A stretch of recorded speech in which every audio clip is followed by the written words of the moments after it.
Hello everyone, एक बार फिर से स्वागत है आपका आपके अपने चैनल निम्स यानी NEET nursing institute of medical science में। तो जैसा कि हमने लास्ट इंस्टाग्राम पोस्ट में आपको प्रॉमिस किया था कि हम फिजिक्स, केमिस्ट्री और बायो तीनों के लिए 50 इंपॉर्टेंट टॉपिक्स की लिस्ट लेके आएंगे, जिसके थ्रू अगर आपने फिजिक्स थोड़ी कम करी है या फिर कोई भी सब्जेक्ट थोड़ी कम करी है, अच्छे से प्रिपेयर नहीं हो पाई है, तो लास्ट के डेज में आप ये 50 टॉपिक्स जरूर करके जाइए। मोस्ट प्रोबेबली अगर 50 क्वेश्चन आते हैं तो 50 में से 35 से 40 सवाल इन्हीं टॉपिक से आने की सबसे ज्यादा संभावना है। ठीक है, तो इस 50 इंपॉर्टेंट टॉपिक्स की सीरीज में हम सबसे पहले लेके आए हैं फिजिक्स के 50 इंपॉर्टेंट टॉपिक्स। इस लेक्चर में हम देखेंगे क्लास 11th और 12th दोनों के मिला के 50 इंपॉर्टेंट टॉपिक्स। और मैं चाहूंगा कि अगर आपकी अभी तक फिजिक्स प्रॉपर्ली प्रिपेयर नहीं हो पाई है तो आप ये 50 टॉपिक्स जरूर से कर लें। इससे जरूर आपको काफी प्रॉफिट होने वाला है, काफी बेनिफिट होने वाला है। ठीक है, तो चलिए चलते हैं और देखते हैं सबसे पहले क्लास 11th के टॉपिक्स। तो 11th में हमारा पहला चैप्टर है यूनिट एंड मेजरमेंट। और यूनिट एंड मेजरमेंट में जो 3 क्वेश्चंस अगर देखने को मिल सकते हैं तो उसमें पहला वाला टॉपिक या तो एसआई यूनिट से देखने को मिल सकता है या तो फिर डायमेंशन फॉर्मूले आपसे पूछे जा सकते हैं। ठीक है, डायमेंशनल एनालिसिस से आपको एक क्वेश्चन देखने को मिल सकता है। इसके अलावा दूसरा क्वेश्चन जो जरूर ही आता है वो है एरर एनालिसिस से। लगातार पिछले कुछ सालों में एरर एनालिसिस से क्वेश्चन देखने को मिला ही है, तो इस साल भी बहुत ज्यादा संभावना है कि एरर एनालिसिस से एक क्वेश्चन देखने को आपको मिलेगा। इसके अलावा अगर इंस्ट्रूमेंट की बात करें तो स्क्रू गेज या वर्नियर कैलिपर से भी एक सवाल लगातार देखने को मिल रहा है। इंस्ट्रूमेंट से या तो यहाँ या तो क्लास 12th में पोटेंशियोमीटर, वोल्ट मीटर, अमीटर, इनमें से सवाल देखने को मिल जाता है। ठीक है, तो होपफुली दोनों से भी सवाल देखने को मिल सकते हैं, इसलिए आप ये टॉपिक भी जरूर ही करके जाएं। ठीक है, आफ्टर दैट हम लोग चलते हैं तो मोशन इन 1D की बात करें तो मोशन इन 1D में अगर आप देखोगे तो मोशन अंडर ग्रेविटी से सबसे ज्यादा सवाल आने की संभावना है। इसके अलावा एवरेज वेलोसिटी भी एक टॉपिक है, लेकिन जो सबसे ज्यादा सवाल आने की संभावना है वो मोशन अंडर ग्रेविटी। अगर आप एक टॉपिक करोगे तो मोशन अंडर ग्रेविटी करोगे। अगर हम मोशन इन 2D की बात करें तो मोशन इन 2D में सबसे ज्यादा क्वेश्चन आने की संभावना है प्रोजेक्टाइल मोशन से। तो अगर आप चाहो तो सबसे पहले क्वेश्चन मतलब सबसे ज्यादा टॉपिक कौन सा प्रिपेयर करोगे? Projectile motion in motion in 2D। अगर हम लोग नेक्स्ट चैप्टर की बात करें एनएलएम की, तो एनएलएम में आपको 2 टॉपिक से क्वेश्चन देखने को मिल सकते हैं। एक टॉपिक है आपका इंपल्स और मोमेंटम और दूसरा टॉपिक है आपका स्यूडो फोर्स। स्यूडो फोर्स से वो लिफ्ट वाले सवाल आने की संभावना है, इसलिए ये टॉपिक भी आप प्रिपेयर करके जाएं। आफ्टर दैट अगले टॉपिक की बात करते हैं तो फ्रिक्शन से जो हमारा क्वेश्चन आ सकता है वो आ सकता है एंगल ऑफ रिपोज से। ठीक है, एंगल ऑफ रिपोज आपको पता ही होगा, एनएलएम में आपने देख लिया होगा, हमने प्रीवियस ईयर सीरीज भी करी हुई है, तो आप वो भी देख के अपना रिवीजन कर सकते हैं। आफ्टर दैट अगर हम वर्क एनर्जी पावर की बात करें तो वर्क एनर्जी पावर में हमारा एनर्जी कंजर्वेशन से क्वेश्चन देखने को मिल सकता है। मैकेनिकल एनर्जी कंजर्वेशन वाले क्वेश्चन नीट में काफी आए हुए हैं। ठीक है, आफ्टर दैट अगर हम लोग चले तो next topic centre of mass and collision से भी एक क्वेश्चन देखने को मिलेगा ही। मोस्ट प्रोबेबली 2 मास सिस्टम में कहां पर आपका सेंटर ऑफ मास है, ये क्वेश्चन पूछा जाता है, इस बॉडी से या इस बॉडी से, तो वही क्वेश्चन आने की सबसे ज्यादा संभावना है। इसके अलावा अगर हम लोग बात करते हैं नेक्स्ट चैप्टर रोटेशनल मोशन की, तो रोटेशनल मोशन से एक सवाल देखने को मिल सकता है मोमेंट ऑफ इनर्शिया से और दूसरा सवाल मिल सकता है टॉर्क और एंगुलर मोमेंटम से। रोलिंग मोशन तो आपका ऑलरेडी हट चुका है, इसलिए सबसे ज्यादा चांसेस है कि इन 2 टॉपिक से आपका सवाल आ सकता है। ठीक है, अगले टॉपिक में चलते हैं तो अगर हम ग्रेविटेशन की बात करें तो ग्रेविटेशन में एक सवाल जो आएगा वो सैटेलाइट थ्योरी से आ सकता है। इसके अलावा अगर आपके जो ग्रेविटेशन के ग्राफ है वो भी आप जरूर पढ़ के जाएं, उससे भी क्वेश्चंस बनते हैं, पर सैटेलाइट थ्योरी से मोस्टली चांस है कि एक क्वेश्चन जरूर बनेगा। ठीक है, अगली उसके बाद बात करते हैं इलास्टिसिटी की, तो इलास्टिसिटी में मॉड्यूलस ऑफ इलास्टिसिटी सबसे ज्यादा पूछा जाता है। इसके अलावा पोटेंशियल एनर्जी से भी क्वेश्चन आता था, लेकिन वो शायद अब हट चुका है, इसलिए जो सबसे ज्यादा इंपॉर्टेंट टॉपिक बन गया है वो है modulus of elasticity. Young modulus का डायरेक्टली क्वेश्चन आता है आपके नीट के एग्जाम में। ठीक है, 14 टॉपिक्स हम कर चुके हैं और इसके बाद चलते हैं नेक्स्ट चैप्टर की तरफ जो कि है हमारा फ्लूइड मैकेनिक्स। और फ्लूइड मैकेनिक्स में एक तो क्वेश्चन पास्कल लॉ से बन सकता है, बहुत इंपॉर्टेंट टॉपिक है।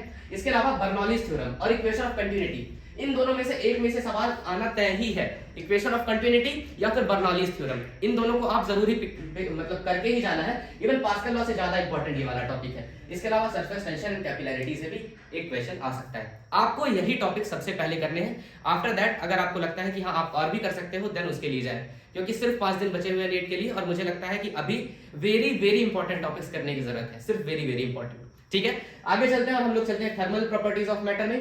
तो थर्मल प्रॉपर्टीज ऑफ मैटर में सबसे ज्यादा क्वेश्चन देखने को मिलते हैं थर्मल एक्सपेंशन और कैलोरीमेट्री से। एक सवाल आपका कंडक्शन और रेडिएशन वाले टॉपिक से भी आ सकता है, just like Wien's displacement law, Kirchhoff law, इनसे भी क्वेश्चन देखने को मिलते हैं। तो ये टॉपिक जरूर करके जाएं, बहुत आसान से टॉपिक्स हैं, बहुत कम टाइम में आप कंप्लीट कर लोगे और आपका श्योर शॉट इनसे क्वेश्चन देखने को भी मिलता है। ठीक है, आगे चलते हैं तो इसके बाद हम लोग बात करेंगे केटीजी से। तो केटीजी में पीवी एनआरटी वाला फार्मूला है ही। इसके अलावा मीन फ्री पाथ और वीआरएमएस का जो फार्मूला है, इन टॉपिक्स में से एक क्वेश्चन देखने को जरूर मिलेगा, तो केटीजी में आप ये टॉपिक्स पहले करोगे। इसके अलावा अगर हम लोग थर्मोडायनेमिक्स चैप्टर से बात करें तो थर्मोडायनेमिक्स में इंटरनल एनर्जी, सीपी, सीडी, इन टॉपिक से। इसके अलावा अगर आप बात करोगे तो फर्स्ट लॉ ऑफ थर्मोडायनेमिक्स और जो डिफरेंट प्रोसेस है, आपकी चारों प्रोसेस है, इन चारों प्रोसेस में से किसी एक प्रोसेस से आपको क्वेश्चन देखने को मिल सकता है। ये हम लोगों ने बात करी है किसकी, थर्मोडायनेमिक्स की। ठीक है, आगे चलते हैं और आगे हम लोग पहुंच चुके हैं ऑसिलेशन और वेव में। ऑसिलेशन से आपके दो टॉपिक से सबसे ज्यादा क्वेश्चन देखने को मिल सकते हैं। या तो पहला है kinematics of A system. Kinematics of A system मतलब कि अगर आप डिस्प्लेसमेंट या फिर वेलोसिटी या फिर एक्सेलरेशन जो भी एसएचएम में होता है वो निकालना सीख सकते, मतलब उससे क्वेश्चन आ सकता है। और दूसरा टॉपिक है टाइम पीरियड ऑफ स्प्रिंग और पेंडुलम। इस टॉपिक से भी एक क्वेश्चन देखने को मिल सकता है। तो अगर आप ऑसिलेशन चैप्टर में देख रहे हो तो ये दोनों टॉपिक सबसे पहले देखिए। आफ्टर दैट अगर आप वेव चैप्टर में आ जाओ तो वेव चैप्टर में वेव स्पीड से सवाल आने का चांसेस है। इसके अलावा एक और हमें इंस्ट्रूमेंट मिल गया ऑर्गन पाइप। ऑर्गन पाइप से भी बहुत क्वेश्चन देखने को मिलते हैं और बीट से भी क्वेश्चन देखने को मिलते हैं। ठीक है, तो ये हो गया हमारा वेव से। ठीक है, आगे चलते हैं। तो आगे हम आ गए इलेक्ट्रोस्टैटिक्स में। और इलेक्ट्रोस्टैटिक्स में अगर आप देखोगे 4 सवाल बन सकते हैं। इतने सवाल बनते ही बनते हैं। मैं एकदम फिक्स्ड रेशियो लेके आया हूं कि इस चैप्टर से इतने सवाल बन सकते हैं और इन सवालों में से ये टॉपिक है जिनसे सवाल बनने के सबसे ज्यादा चांसेस है। ठीक है, तो अगर बात करें हम इलेक्ट्रोस्टैटिक्स की तो इलेक्ट्रोस्टैटिक्स में कूलम्ब्स लॉ और इलेक्ट्रिक फील्ड से एक सवाल बन सकता है। डायरेक्टली कूलम्ब लॉ का फॉर्मूला भी पूछा जा सकता है, जो कि अगर आपको पता है वेक्टर फॉर्म वगैरह पूछा जाता है। अगर हम बात करें तो पोटेंशियल एनर्जी और इलेक्ट्रिक फील्ड का ग्राफ देखने को कई बार मिलता है, तो इसका ग्राफ जरूर प्रिपेयर करके जाइए। इसका ग्राफ आप ग्रेविटेशन के ग्राफ से रिलेट करके भी पढ़ोगे तो आपको काफी ज्यादा प्रॉफिट होगा, कम टाइम में आप ज्यादा चीजें सीख पाओगे। आफ्टर दैट स्फीयर से क्वेश्चन आते हैं जनरली, और डायपोल से भी एक क्वेश्चन देखने को मिल सकता है। ठीक है, स्फीयर में हम इलेक्ट्रिक फील्ड, पोटेंशियल, इन सब की बातें कर रहे हैं, तो ये टॉपिक्स भी आप जरूर से क्लियर करके जाइए। ठीक है, यहाँ तक हमारा क्लास 11 था और इसके बाद हम लोग क्लास 12 चालू कर चुके हैं। तो मैं 26 सवाल जो लेके आया वो क्लास 11 से है, अप्रोक्सीमेटली 24 जो होंगे वो क्लास 12 से होंगे। ठीक है, आगे चलते हैं। तो ये हमारा हो गया किसका, ये हमारा हो गया इलेक्ट्रोस्टैटिक्स से। आफ्टर दैट हम लोग चलेंगे अगले टॉपिक में, जो कि हमारा करंट इलेक्ट्रिसिटी। उसके पहले कैपेसिटर देख लेते हैं। तो कॉम्बिनेशन ऑफ कैपेसिटर से एक क्वेश्चन देखने को मिल सकता है और दूसरा टॉपिक है डाइलेक्ट्रिक्स। इन दो टॉपिक, ये दोनों टॉपिक्स जो है ये सबसे इंपॉर्टेंट है कैपेसिटर में। तो अगर आप कैपेसिटर करने जा रहे हो तो ये दोनों टॉपिक्स जरूर से कर लीजिए। आफ्टर दैट अगर हम लोग आते हैं नेक्स्ट करंट इलेक्ट्रिसिटी में, तो उसमें इंस्ट्रूमेंट से एक सवाल मैंने आपको पहले भी बताया था उधर स्क्रू गेज और वर्नियर कैलिपर में, कि इनसे भी सवाल बनता है। जैसे कि आपकी बात हो गई मीटर ब्रिज की, अमीटर की, वोल्ट मीटर की, इससे एक क्वेश्चन देखने को मिल सकता है। इसके अलावा सर्किट्स में पावर निकालने के लिए आपको पूछा जाता है करंट इलेक्ट्रिसिटी वाले टॉपिक में, तो ये टॉपिक भी जरूर से पढ़ के जाइए। ठीक है, आगे चलते हैं और अगला हमारा टॉपिक क्या हो जाएगा, मैग्नेटिज्म। मैग्नेटिज्म में मैग्नेटिक फील्ड जो आपका फॉर्मूला होता है F = Q × V × B या फिर सोलेनॉइड, इनमें से किसी एक टॉपिक से सवाल जरूर देखने को मिलेगा। इसके अलावा सिलेंडर वगैरह की आपकी मैग्नेटिक फील्ड का ग्राफ पूछा जाता है, ये भी आप जरूर से प्रिपेयर करके जाइए। और मैग्नेटिक डायपोल से भी क्वेश्चन देखने को मिल जाते हैं। ठीक है, इसके अलावा अर्थ मैग्नेटिज्म हट चुका है, तो इस साल उससे तो टॉपिक्स क्वेश्चन आने नहीं है, तो इन्हीं टॉपिक से सबसे ज्यादा सवाल आने की संभावना है। ठीक है, 37 टॉपिक्स हमने देख लिए हैं और आगे के कुछ टॉपिक्स और बचे हुए हैं। जैसे अगर हम लोग बात करते हैं इलेक्ट्रोमैग्नेटिक इंडक्शन EMI से, तो म्यूचुअल और सेल्फ इंडक्शन से एक सवाल देखने को मिलता है। सबसे इंपॉर्टेंट टॉपिक भी इस चैप्टर से यही है। मैग्नेटिक फ्लक्स वगैरह से भी क्वेश्चन देखने को मिलते हैं, पर सबसे पहले आप इसी टॉपिक को अभी के लिए कंप्लीट करें। ठीक है, हम लोग बात करते हैं अल्टरनेटिंग करंट की। तो अल्टरनेटिंग करंट में LCR सर्किट से इंपॉर्टेंट टॉपिक कोई हो ही नहीं सकता। उसमें हमें रेजोनेंस पूछता है, एवरेज और RMS स्पीड के बारे में भी पूछा जाता है, तो ये टॉपिक भी जरूर से क्लियर कर लीजिए। आफ्टर दैट जो हमारा अल्टरनेटिंग करंट है उसमें ट्रांसफार्मर से भी क्वेश्चन आए हुए हैं कई बार, तो मैं चाहूंगा कि वो क्वेश्चंस भी आप एक बार जरूर से देख के जाएं। ठीक है, उसके बाद चलते हैं हम लोग इलेक्ट्रोमैग्नेटिक वेव्स में। तो इलेक्ट्रोमैग्नेटिक वेव में ये जो फार्मूला है, electric field = V0 × speed of light, इसके सारे रिलेशंस आप याद करके जाइए। इन्हीं रिलेशंस में घुमा फिरा के क्वेश्चन पूछता है। इसके अलावा कुछ थ्योरेटिकल क्वेश्चन भी बन सकते हैं, जैसे आपकी जो 7 इलेक्ट्रोमैग्नेटिक वेव है, इनमें से इनका वेवलेंथ का ऑर्डर पूछ सकता है, कभी फ्रीक्वेंसी का ऑर्डर पूछ सकता है, तो ये ऑर्डर भी आप बेसिक चीजें याद करके जाइए। ठीक है, आफ्टर दैट अगर हम लोग आ जाए रे ऑप्टिक्स में, तो रे ऑप्टिक्स में स्फेरिकल मिरर, लेंस, प्रिज्म या फिर टोटल इंटरनल रिफ्लेक्शन, अगर इन चारों में हम बात करें तो सबसे इंपॉर्टेंट है टोटल इंटरनल रिफ्लेक्शन। इससे क्वेश्चन देखने को मिल सकता है। ठीक है, अभी हम लोगों ने जो टॉपिक लिया है उसमें ये जो 4 टॉपिक है ये चारों आपके रे ऑप्टिक्स से हैं, और ये चारों टॉपिक जो है ये आपका वेव ऑप्टिक्स से है।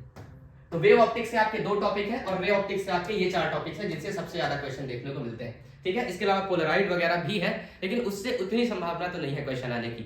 तो वेव ऑप्टिक्स अगर आप पढ़ रहे हैं तो ये यंग एक्सपेरिमेंट और रिफ्रैक्शन पढ़ लीजिए, और अगर रे ऑप्टिक्स आपका छूटा हुआ है तो आप स्फेरिकल मिरर, लेंस, प्रिज्म और टोटल इंटरनल रिफ्लेक्शन के सवाल पहले करिए।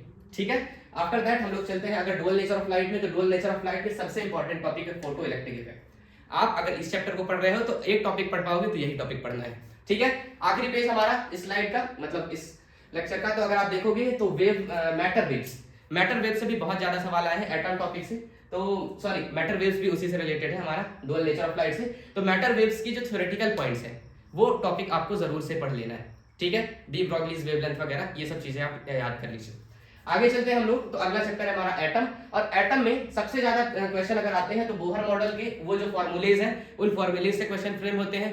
रेडियस निकालने के लिए बोल देता है, वेलोसिटी निकालने के लिए बोल देता है, काइनेटिक एनर्जी निकालने के लिए बोल देता है, उस फॉर्मूले से क्वेश्चन आ सकता है, या तो फिर चांसेस है एटॉमिक स्पेक्ट्रम से क्वेश्चन देखने को मिल सकता है, ठीक है। तो एटम में सबसे इंपॉर्टेंट टॉपिक ये है। आफ्टर दैट न्यूक्लियाई की अगर बात करें तो न्यूक्लियाई में size of nucleus, mass defect और बाइंडिंग एनर्जी पर न्यूक्लियन, एक क्वेश्चन आने की संभावना इससे है।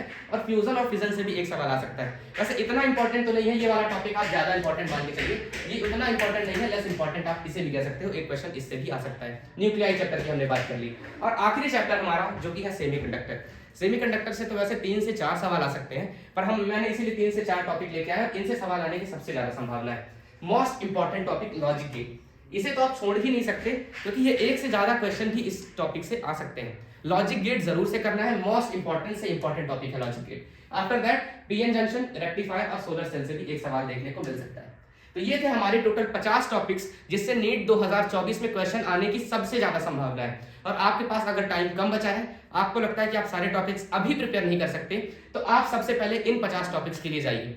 होपफुली आपने सारे टॉपिक्स के स्क्रीनशॉट प्रॉपर्ली ले लिए होंगे और आपने एक बार खुद से भी एनालिसिस करने की कोशिश करिएगा। अगर आपको लगता है आप थ्योरी नहीं पढ़ सकते तो एक बार प्रीवियस ईयर क्वेश्चन में जाइए और इन टॉपिक्स से रिलेटेड जितने भी प्रीवियस ईयर क्वेश्चन आए हैं जल्दी जल्दी में वो देख लीजिए, वो फॉर्मूले रिमेंबर कर लीजिए। और मैं ये इंश्योर कर सकता हूँ कि अगर आपने इन टॉपिक्स को कर लिया है तो आप बहुत आसानी से 150 स्कोर कर ही लोगे फिजिक्स में। So this is all about the video. आपके और जो भी डाउट्स हैं आप कमेंट सेक्शन में हमसे पूछ सकते हो, हम उसका जरूर से जरूर रिस्पॉन्ड करेंगे। इसके अलावा इंस्टाग्राम चैनल भी है निम्स का, आप उस पर भी डाउट्स पूछ सकते हो।